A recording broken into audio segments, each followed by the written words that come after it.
ভাইটি ভণ্টিহঁত আজি আমি এটা সম্পূৰ্ণ নতুন ভিডিঅ' লৈ আহিছোঁ। এইটো বৰ দৰকাৰী কথা জানিবলৈ হ'লে বস্তুৰ আকাৰ আৰু আকৃতি সম্পৰ্কে। বস্তুৰ আকাৰ ইংৰাজীত কোৱা হয় চাইজ আৰু আকৃতিক কোৱা হয় শ্বেপ। গতিকে what is the difference between size and the shape? আকাৰ আৰু আকৃতিৰ পাৰ্থক্য কি? আমি সাধাৰণতে খেলি মেলি হয় দুটা কথাত।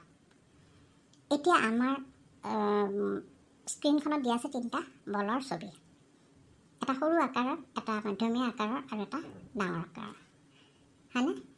তিনিটাই বল, সৰু আকাৰ, মধ্যমীয়া আকাৰ, ডাঙৰ আকাৰ, তিনিটা আকাৰৰ বল। কিন্তু আকৃতি একে, তাৰমানে আকাৰবিলাক বেলেগ বেলেগ হৈছে। এটা ডাঙৰ আকাৰ বা চাইজবিলাক বেলেগ বেলেগ, কিন্তু আকৃতি একে মানে গোলাকাৰ।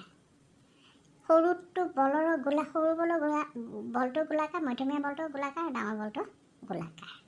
গতিকে শ্বেপ বা আকৃতি একে, কিন্তু আকাৰবিলাক এটা সৰু আকাৰৰ চাইজ, সৰু আকাৰৰ, এটা মধ্যমীয়া আকাৰৰ আৰু এটা ডাঙৰ আকাৰৰ, হয়নে? স্কেলৰ ক্ষেত্ৰতো এতিয়া সৰু স্কেল এডাল আৰু ডাঙৰ স্কেল এডাল ধৰা,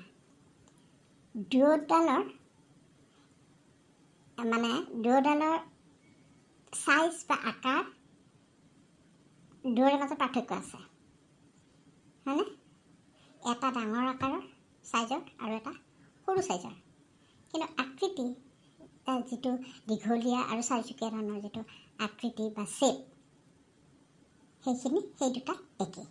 গতিকে আকৃতি বা শ্বেপ হ'ল কোনো বস্তুৰ বাহ্যিক ৰূপ। যেনে বহী এখন, আৰু এটা উদাহৰণ দিছোঁ, বহী এখন আৰু জ্যামিতিৰ দীঘল বক্স এটা, একে আকৃতিৰ মিল থাকিব পাৰে, আছে। দুয়োটা চাৰিচুকীয়া বা চতুৰ্ভুজ আৰু দুয়োটা দীঘলীয়া আকৃতিৰ। গতিকে